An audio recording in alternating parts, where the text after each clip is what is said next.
కానీ నిన్న జరిగిన సంఘటనే అందరికీ పెద్ద కరెంట్ షాక్ లా ఉంది. న్యాయశాస్త్ర చరిత్రలోనే ఇంతమంది మీద ఒకేసారి ఇలాంటి కేసు పెట్టడం బహుశా ఇదే మొదటిసారి.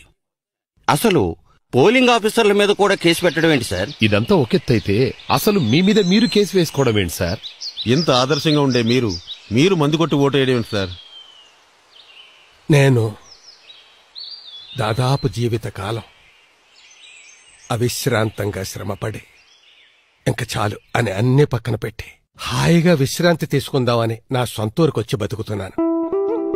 కాని ఎక్కడ కళ్ల ముందు ఇన్ని అరాచకాలు జరిగిపోతుంటే నాకెందుకని కళ్ళు మూసు కూర్చోలేను కదా. అరే, ఎన్నికలంటే ఎన్ని కోట్ల మంది వ్యక్తుల భవిష్యత్తుకు సంబంధించింది, ఎన్ని వందల కోట్ల ఖర్చుతో కూడుకున్నది, ఎంత పెద్ద యంత్రాంగం, అతిపెద్ద ప్రజాస్వామ్యం కదండి మనది. దాన్ని కాపాడుకునే బాధ్యత లేదండి మనకి. 5 ఏళ్లు మన నెత్తి మీద ఎక్కి తొక్కైన వాళ్ళెవరు, 5 ఏళ్లు మనల్ని అందరికంటే బాగా పాలించే వాళ్ళెవరు అని 100 సార్లు తూకం వేసుకుని మనకి మనమే ఎన్నుకోవడానికి వజ్రాయుధం అంత శక్తివంతమైనది, సుప్రీంకోర్టు జడ్జి తీర్పంత తిరుగులేనిది అయిన ఓటు అనే ఆయుధాన్ని, హక్కుని, బాధ్యతని రాజ్యాంగం మనకిస్తే చెయ్యాల్సింది ఏమిటండి? మన ఆయుధాన్ని సీసా మందుకు అమ్మేసుకోవడమా? నాయకుడేమో ఆయుధాలను పట్టుకెళ్లి జమ్మి చెట్టు మీద దాచిపెట్టేయడమా? దాంతో 5 ఏళ్ల పాటు మనందరం అస్త్ర సన్నాసుల్లా ఉండిపోవడమా? మరి మీరు కూడా మందు కొట్టేసి ఓటేశారు కదా సార్? అవును, అభ్యర్థులు పంచిన మందుని ఫుల్లుగా కొట్టేసి వేశాను. అదేం మెలిక?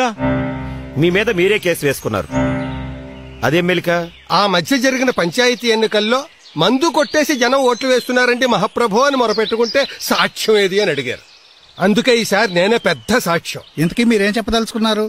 ఎంప్లాయీ మందు తాగి ఉద్యోగం చేస్తుంటే సస్పెండ్ చేస్తున్నారు. డాక్టర్ మందు తాగి ఆపరేషన్ చేస్తే సర్టిఫికెట్ లాగేసుకుంటున్నారు. మందు తాగి రోడ్ల మీద వాహనం నడిపితే ప్రాణానికి ముప్పు అని ఫైన్లు వేస్తున్నారు, జైలుకి పంపిస్తున్నారు. అవునా కాదా? అవును. మరి మందు తాగి ఓటు వేస్తే ఊరికి ముప్పు కాదు, రాష్ట్రానికి ముప్పు కాదు, దేశానికి ముప్పు కాదు, మన బంగారు భవిష్యత్తుకు ముప్పు కాదు. నీకిచ్చిన పవిత్రమైన ఓటుని నువ్వు అపవిత్రం చేసినట్టు కాదు. కడుపు నిండా చొక్కేసుకుని, వేలికి చొక్కేయించుకుని, నీ వేలుతో నీ కంటిని నువ్వే పొడుచుకున్నట్టు కాదు.